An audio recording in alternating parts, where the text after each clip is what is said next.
Hello, grace at kapayapaan. Magandang umaga sa buhay, magandang umaga. At naway ang araw na ito ay tunay na maging isang magandang araw, isang kahangahangang araw sa iyong buhay, isang araw ng pagbabago, isang araw kung saan bibigyan ka ng Diyos ng isang bagong pangitain.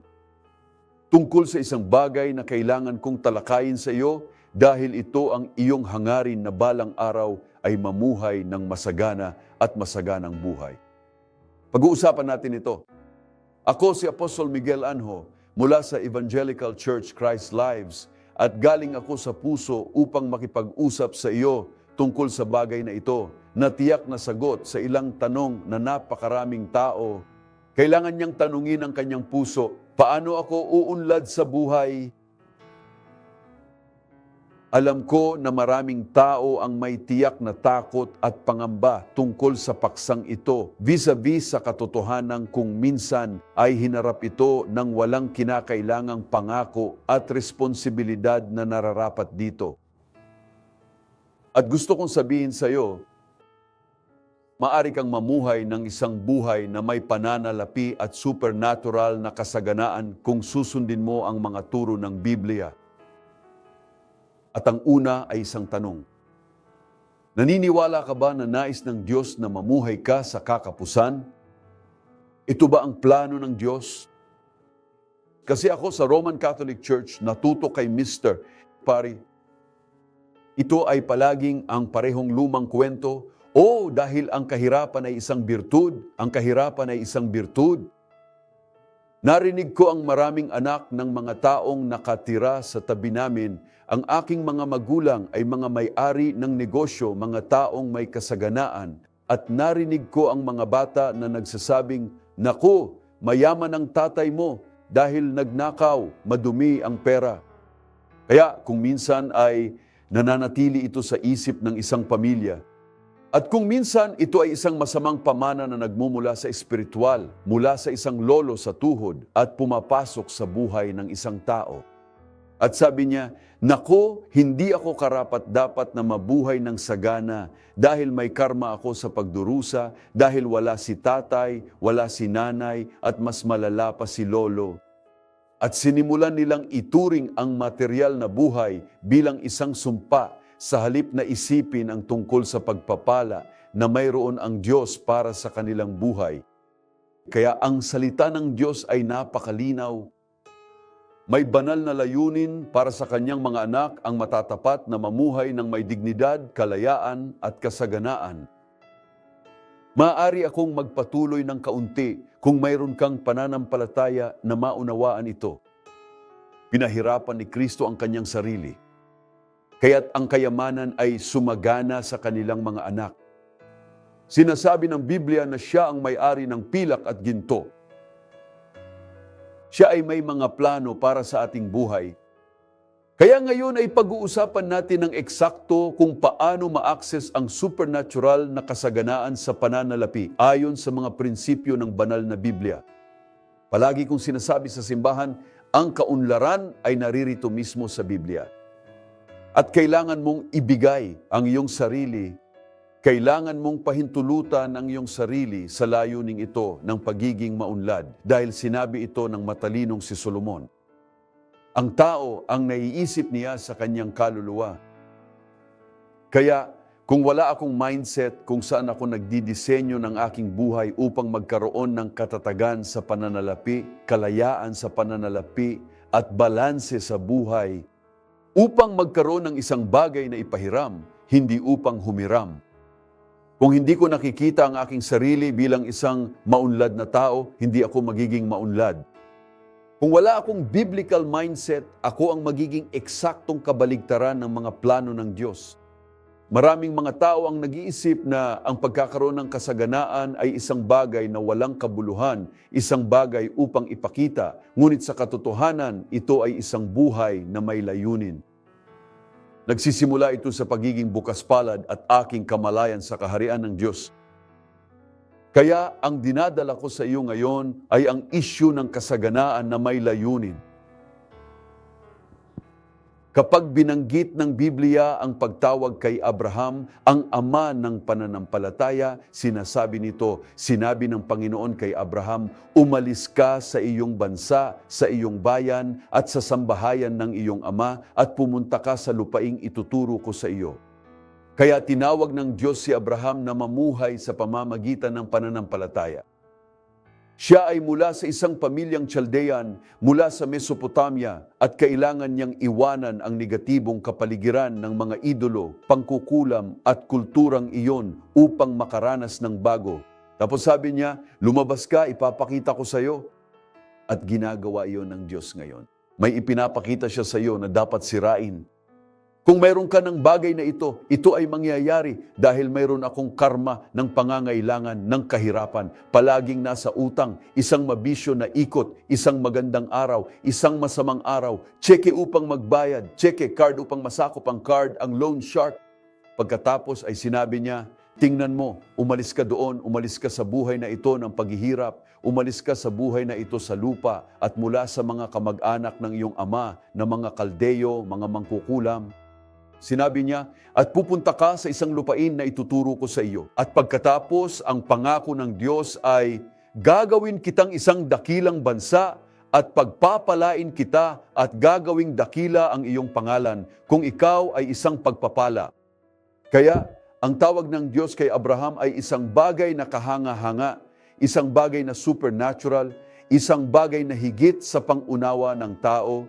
Paano siya nagmula sa isang pamilya ng kasama ang mga aba, idolatrosong mga tao, mga alipin ng dyablo, upang mamuhay ng isang buhay na nagsasabi, pagpapalain kita, itataas kita, ikaw ay magiging isang pagpapala. Paanong makakabangon mula sa alabok, mula sa bunton ng dumi, mula sa kapighatian, gaya ng sinabi ng salmista, upang pagkatapos ay mamuhay bilang isang pinuno na nakaupo sa gitna ng mga prinsipe? Ito ay hindi isang salaysay. Ito ay pagtuturo na may pundasyon. Ang Biblia ay sagrado, kaya kung ano ang iniisip ng tao ay kung ano siya. Kung iniisip mo ang iyong sarili bilang maliit, hindi gaanong mahalaga, mababaw, iyon ang magiging ikaw. Kung iniisip mo ang iyong sarili ayon sa Biblia bilang mayroon, pinagpala, dinadakila at isang pagpapala, iyon ang iyong magiging. Ganun kadali, apostol? Hindi madali.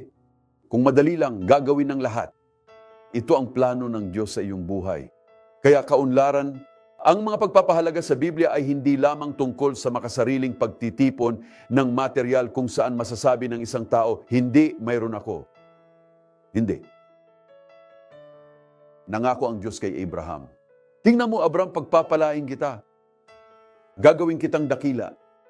Pero gusto kong maging blessing ka. Ibig sabihin ba niyan ay binibigyan tayo ng Diyos ng mga bagay para makapasok tayo sa cycle ng kasaganaan mula sa inihasik natin para sa Kanya? Para sa amin, ito ay isang pagpapala. Iyan mismo ang ginamit ng Diyos kay Pablo para ituro ang simbahan. Anya, masisiguro niyang lagi tayong may sapat na kasapatan sa lahat ng bagay. Sabi niya, Paul, sa pagsulat sa mga taga-Korinto, sinabi niya na siya ay nagbibigay, dumarami at dumarami. Pastor, nagkaroon ako ng isang masamang ideya na isip ko na, bahagi ba ng iyong salaysay ang isyong ito ng kasaganaan? Hindi. Ang mga pinagpala ng Diyos ay nagiging mga daluyan ng Diyos. Pagkatapos ay sinabi ng Diyos, gagawin kitang isang dakilang bansa, pagpapalain kita, gagawin kitang dakila. Tingnan mo, pagpapalain kita, itataas kita. At ngayon, yung seto ay isang pagpapala. Kaya pagpalain ng Diyos, para sa amin ang pagiging isang channel upang matulungan ng iba na mangyari ang evangelization. Sapagkat sinabi ni Pablo, kung gayon, paano sila magsisisampalataya sa isang taong hindi nila pinaniniwalaan? At paano sila makapangangaral malibang may sinugo? Kaya kailangan mong malaman na ito ay isang ikot ng buhay. Naririnig mo ang salita, tinatanggap mo ang salita, ginagawa mo ang salita at pumasok ka sa isang ikot ng buhay. Nakakita ka na ba ng taong namumuhay tulad ng ginagawa ko? Minsan kailangan kong ipaliwanag tulad ng paano ka maglalagay ng pako sa dulo ng sapatos. At ang magagawa mo lang ay umikot sa mga bilog, hindi ka umuusad. Ikinulong ka ng isang bagay na naisip mo sa iyong kaluluwa. Ang tao ang naisip niya sa kanyang kaluluwa. So if I have a shallow, poverty-focused, karmic, and need-driven mindset, yun ang mararanasan ko. Ngunit kung hahayaan kita, kung bibigyan ko ng pahintulot ang aking buhay, kung ang puso ko ay nagpasiya na maniwala, ikaw ay bubuo. Lalawak ka, lalago ka, babaguhin mo ang iyong buhay. Ikaw ay hindi isang katapusan sa iyong sarili, ikaw ay isang channel ng Diyos. Kaya pinagpapala ng Diyos upang pagpalain natin ang iba. Kaya ang kaunlaran na walang layunin, ngayon ay maaring maging walang kabuluhan. Kung may magsasabing, gusto kong yumaman dahil lang sa mga sasakyan, sa mga bahay, sa mga biyahe, iyon ay isang bagay. Ngayon, kung sasabihin mo hindi, gusto kong magkaroon nito, pinapayagan ko ang aking sarili. Dahil ito ay isang pahintulot na ibinibigay mo sa iyong isip at puso, upang palawakin, upang lumago, upang palawakin ang aking mga abot-tanaw, upang maging isang pagpapala, ito ay nangangahulugan na ikaw ay nag-iisip ng may layunin. Parang isang milagrong nangyayari sa buhay mo. Kaya yan ang kailangan ng pagiging isang pagpapala. Pagpalain ka muna. Walang sino man ang pagpapala maliban kung pagpapalain muna sila ng Diyos. At ang Diyos ay nagbubuhos ng kasaganaan upang tayo ay magkaroon ng buhay, upang ang salita ng Panginoon ay maipahayag, upang ang mga kaluluwa ay maligtas. Sa makatuwid, pinagpapala tayo ng Diyos upang tayo ay maging kasangkapan ng kaligtasan. Kaya maaari mo lamang bihisan ang hubad, pakainin ang nagugutom, kung mayroon kang panustos, kung ikaw ay nasa ilalim ng banal na probisyon. Kaya ang biblikal na kasaganaan at kasaganaan ay hindi isang luho, sila ay isang mapagkukunan. May layunin celestial. Sa aklat ng Deuteronomio, Kabanata 8, ang Panginoon ay nagsasalita sa mga taong Hebreo na nagsasabi, ngunit alalahanin mo ang Panginoon mong Diyos sapagkat Siya ang nagbibigay sa iyo ng kakayahang gumawa ng kayamanan. Pastor, paano nagbibigay lakas? Maari ibaluktot kalamnan. Hindi. Ang lakas ng orihinal na ito ay nangangahulugan ng ideya. Nagbibigay siya ng ideya at pananaw, inilalagay ang mga tao sa tamang landas, ang tamang tao sa aming landas. Pagkatapos ay sinabi niya, alalahanin mo ang Panginoon mong Diyos sapagkat Siya ang nagbibigay ng kakayahang magpatubo ng kayamanan at sa gayoy pinagtibay ang kanyang tipan na kanyang isinumpa sa kanyang mga ninuno gaya ngayon. Kaya, ang Diyos ay palaging may ganitong pakikitungo sa mga Hudyo dahil sila ang pinakamayaman sa mundo na nagsasabi, tingnan mo, kung ikaw ay isang pagpapala, pagpapalain kita upang ikaw ay maging isang pagpapala. Kaya ito ay bahagi ng buhay ng mga Hebreo. Alam ng lahat ng mga Hebreo na mayroon silang tungkulin na mamuhay ng bukas palad dahil nilikha ng Diyos ang siklo ng buhay para sa kanila na nagmula kay Abraham. Binibigyan kita ng lakas upang magkamit ng kayamanan. Dapat mong malaman na pinagtitibay ko ang aking tipan, nanumpa ako sa aking ipinangako. Pinayagan ko ang mga magulang mo. Pagkatapos ay ipinangako ng Diyos kay Abraham na sinasabi, pagpapalain kita, gagawin kitang dakila at ikaw ay magiging pagpapala. Nagsasalita ako ngayon, libu-libong taon na ang lumipas tungkol sa isa na aking espiritual na ama, ang ama sa pananampalataya. Sinabi ni Pablo sa mga taga-Galacia, tayo ay pinalaya mula sa kautusan upang ang pagpapala ni Abraham ay dumating sa atin. Nangangahulugan ito na ang pagpapala ni Abraham ay ang sinasabi ng Diyos dito. Bibigyan kita ng lakas para magkamit ng kayamanan. Ngunit ang mga tao ay labis na natatakot sa salitang iyon.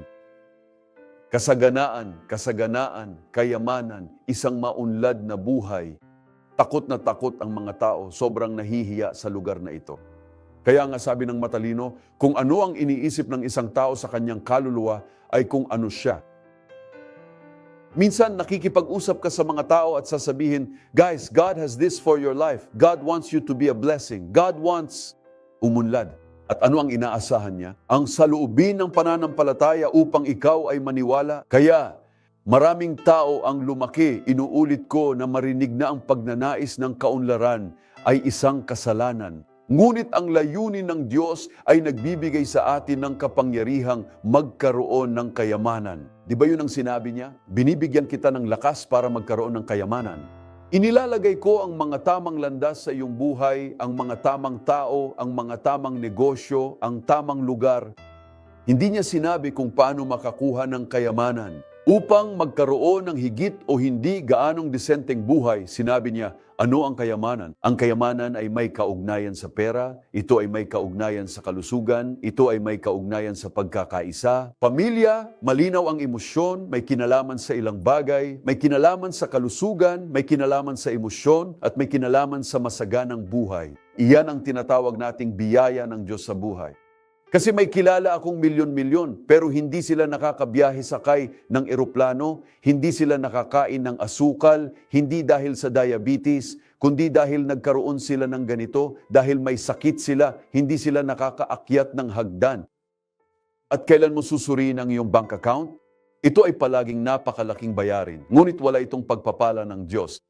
Dito ko napunta sa puso ng mensahe, ang Diyos ay hindi maliit na Diyos. Nais niyang ang kanyang mga anak ay mamuhay ng may dignidad upang maging kasagutan sa mga nangangailangan. Kaya, huwag kang magpakatatag sa pamumuhay sa ilalim ng ipinangako ng Diyos para sa iyong buhay. Ang kahirapan ay hindi kasing kahulugan ng pagpapakumbaba, ito ay kawalan ng paghahayag. Kaya kung ang Diyos ang iyong Ama, kung si Jesus ang Panginoon, siya ay may mana, siya ay may panustos, siya ay may kasaganaan, ang iyong mga landas ay dapat pagpalain. Ang Diyos na nagpayaman kay Abraham, pagkatapos ang kanyang anak na si Isaac, at pagkatapos ang kanyang apo na si Jacob. At sa lahat ng mga naging bahagi ng ikot ng simula ng espiritual na buhay, nais ng Diyos na gumawa ng higit pa para sa iyo. Ginagarantiya ito ni Paulo, isinulat niya, sinasabi sa Efeso 3:20, ang Diyos ay may kakayahang gumawa ng higit sa lahat ng ating hinihiling o iniisip ayon sa kanyang kapangyarihan na kumikilos sa loob natin. Kaya ang Diyos ay maaaring gumawa ng mga bagay na walang hanggan, nais ng Diyos na gawin ang mga ito para sa iyo. Kaya sinuman ang mamumuhunan sa gawain, sinasabi ng Biblia na kung ako ay isang tapat na ikapu, kung ako ay isang mamumuhunan sa kaharian, kung papayagan ko ang simbahan na ipangaral ang Ebanghelyo, kung ibibigay ko ang aking pagsang-ayon dito, ang mga bintana ng langit ay magbubukas. Sabi nila, bubuksan ko ang mga bintana ng langit. Kaya tinawag ka ng Diyos para mamuhay ng may dignidad, hindi para mabuhay sa kahihiyan. Isaiah 10:27, sinabi ng Panginoon, sa araw na iyon ang pasanin ay aalisin sa iyong balikat at ang pamatok sa iyong leeg, ang pamatok na babaliin dahil sa katabaan. Kaya ang Diyos ay nagsasalita tungkol sa isang pamatok. Halika, nais ng Diyos na alisin ang bigat, ang pamatok. Mula sa utang, mula sa kahihiyan, mula sa ikot ng loan shark, mula sa mga tseke na ginagamit upang masakop ang iba pang mga tseke. Nais ng Diyos na alisin iyon sa iyong buhay.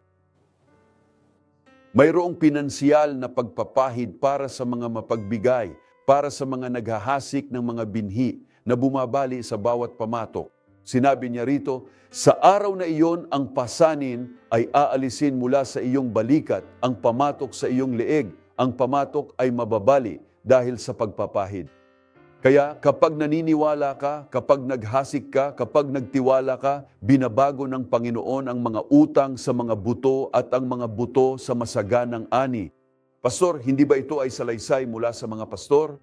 Hindi, dahil ang utang ay isang pamatok. Ang pagpapahid ng Diyos ay dumating upang baliin ang pamatok ng pagtitiwala sa utang. Pagkatapos, ang kamay ng Diyos sa iyong binhi ay magpapabago sa binhing iyon sa isang supernatural na ani. Pero Tom, bakit seed ang pinag-uusapan mo? Dahil nilinaw ng Biblia, inaani ng tao ang kanyang itinanim. Kung maghahasik ako ng pinansyal, mag-aani ako sa pananalapi. Kung maghahasik ako ng pag-ibig, pag-ibig ang aanihin ko. Kung maghahasik ako ng kapayapaan, mag-aani ako ng kapayapaan. Kung maghahasik ako ng kawalang katarungan, mag-aani ako ng kawalang katarungan. Kung maghahasik ako ng hangin, aanihin ko ang ipo-ipo. Ito ay batas na hindi matatakasan ng sinuman, ang batas ng paghahasik at pag-aani. At sinasabi ko sa iyo, gawin mo ito para sa kabutihan. Kaya kapag bumagsak ang pamatok na sinabi ng propeta ay kailangang baliin, darating ang kalayaan sa pananalapi. Ang pagpapahid ng kasaganaan ay bumabasag sa bigat ng kahihiyan ng pulang tseke, utang sa utang. Dahil ang Diyos ay hindi nalulugod sa iyong kakulangan, ngunit Siya ay nalulugod sa kasaganaan ng kanyang mga anak. Kaya, bago ka pa man umiyak, sinagot ka na niya. Dahil ang kasaganaan ay isang pangako, hindi isang utopia. Dumating na ang oras para baguhin mo ang iyong kwento. Ang kakapusan ay hindi sumasama sa pangako. Ang kahihiyan ay hindi iyong mana. Ang kasaganaan ng Diyos ay totoo. Ito ay may layunin. Kaya't maging tapat, maniwala, maghasik. Damhin ang supernatural na kapangyarihan sa pananalapi ng Diyos. Ipahayag ngayon, Panginoon, tumatanggap ako ng kasaganaan na may layunin. Naway maging biyaya ka. Hindi ka ipinanganak para mabuhay nakakulong, ngunit upang mabuhay ng malaya, upang pagpalain ang iba sa kung ano ang ibinibigay sa iyo ng Diyos. Kaya gusto kong makatapos sa Philippians. 4 na nagpapaliwanag nito sa loob ng ilang segundo. Alam din ninyong mga taga-Filipos na nung mga unang araw ng Ebanghelyo, nang ako ay umalis sa Macedonia, walang iglesia ang nakibahagi sa akin sa bagay na ito. Sa pagbibigay at pagtanggap, ikaw lang. Kaya ang sinasabi ni Pablo, ang bawat taong nakikisama sa Diyos sa pagbibigay ay tatanggap. At sa talatang numero 11, sabi ng Panginoon, at aking Diyos, ayon sa kanyang kayamanan sa kaluwalhatian, ibibigay niya ang lahat ng iyong pangangailangan kay Kristo Jesus. Siya ay nagsasalita tungkol sa iglesia na nagkaroon ng ganitong pangitain ng pagbibigay upang makatanggap. Kapag naghasik ka para sa Diyos, lagi kang binibigyan ng Diyos ng ani. Nagbibigay ka ng binhi sa Diyos at binibigyan ka ng Diyos ng ani. Isang mabuting takal, siksik, liglig at sagana. Kaya binibigyan ng Diyos ang dobleng sukat na iyon sa buhay ng isang tao. Naway magkaroon siya ng lakas ng loob na maging isang manghahasik.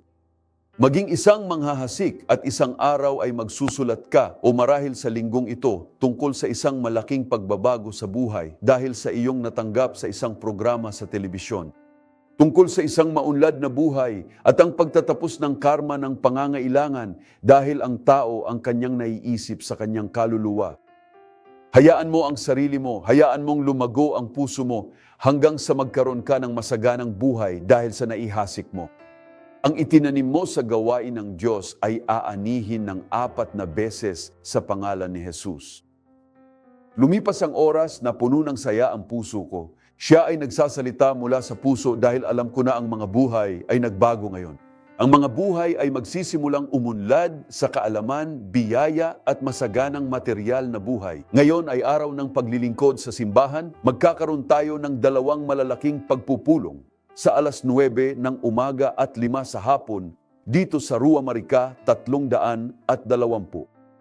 Ang Christ Lives ay ang iyong katedral, ang Campiño Neighborhood sa West Zone ng Rio de Janeiro, isang lugar na may ganap na seguridad. Ang 10,000 square meters ay ang pinakasagrado sa Rio de Janeiro at marahil sa Brazil, kung saan mayroon kang simbahan na itinayo mismo ng Diyos sa bato. Ito ay hindi isang ministeryo na minanako sa isang tao, ito ay isang ministeryo na kanyang itinayo para sa kanyang sariling bayan, papuri at kaluwalhatian. Mayroong isang lugar na naghihintay para sa kanya. Kailangan mo kaming kasama. Kailangan mong magkaroon ng isang pastol. Kailangan mong magkaroon ng isang espiritual na tahanan. Kailangan mo ng isang tutor, isang tagapagturo na kasama mo. Ang iyong asawa, ang iyong mga anak, at sabi mo, narito kami. Alagaan ang aming kaluluwa, alagaan ang aming pamilya, alagaan ang aming buhay, ingatan ang aming kawalang hanggan. Sa makatuwid, sasagutin kita. Sinabi ni Pablo sa mga Hebreo, sa harap ng Panginoon. Marica Street 320, si Kristo ay nabubuhay sa lugar ng kapayapaan. Isang lugar para sa paglago Nagpapasalamat ako sa lahat ng tao sa aming ministeryo na sumusuporta sa programang ito. Nagpapasalamat ako sa aking pangkat, sa aking mga tauhan na nakipagtulungan sa amin sa loob ng maraming taon sa pagpapahayag ng Ebanghelyo. Nagpapasalamat ako sa pamilya Ambrosio, mahal na Rodrigo, mahal na Fabian, mapagpalang pamilya. Salamat sa Turbomil, Villa Emil Mesquita na nagbibigay ng malakas na suporta para sa programang ito. Kung tayo ay lalago, iyon ay isang pagpapala, kaya tinawag ko silang aking mga minamahal na anak sa pangalan ni Jesus. Nais ko ring pasalamatan ang pamilyang Zinzane, Renato Villarino, Claudia Riches. Tingnan mo, pinagpalang pamilya, pamilyang sumusuporta sa gawain ng Diyos. Isang pamilyang nagtayo ng isang kumpanya sa mga hindi mapag-usapan na halaga ng biyaya ng ating Panginoon at tagapagligtas na si Jesucristo. Mga pagpapala sa iyong buhay, mga pagpapala sa pag-ibig na nagbubuklod sa atin at mga pagpapala sa ating paglalakbay ng magkasama. Upang sa paglalakbay na ito, libo-libo sa libo-libong mga kaluluwa ang maligtas sa pamamagitan ng ating instrumentalidad. Pagpapala sa lahat sa pangalan ni Jesus. Tinatapos namin ang programa. Ama, sa pangalan ng Panginoong Hesukristo, sinisira ko ang pamatok ng pangangailangan at kahirapan mula sa kakapusan, mula sa utang. Sinisira ko ito, ipinropesya ko sa iyong buhay na pagpapalain ka ng Diyos hanggang sa antas na dadakilain ka niya, itataas ka niya at magiging malaking pagpapala ka. Walang utang sa sino man. Kung hindi pag-ibig, ang plano ng Diyos ay walang utang, kundi kasaganaan. Diyos ko, ibibigay niya ang lahat ng ating pangangailangan. Ipahayag ang iyong buhay, ang iyong landas, ang iyong tahanan, ang iyong pamilya, ang iyong negosyo, ang iyong mga pagsusumikap, ang iyong malusog na buhay. Mula sa tuktok ng iyong ulo hanggang sa talampakan ng iyong mga paa sa pangalan ni Jesus. Pinagpapala kita bilang propeta ng Panginoon at ipinapahayag ko na ang lahat ng ipinahayag ay totoo na sa iyong buhay. Maging isang pagpapala sa ikaluluwalhati ng Panginoon. Niyakap kita ng may pagmamahal at sinasabi, naway dumami sa iyo ang biyaya at kapayapaan. Isang masaganang linggo, isang maluwalhati at supernatural na Oktubre. Biyaya at kapayapaan sa pangalan ni Jesus.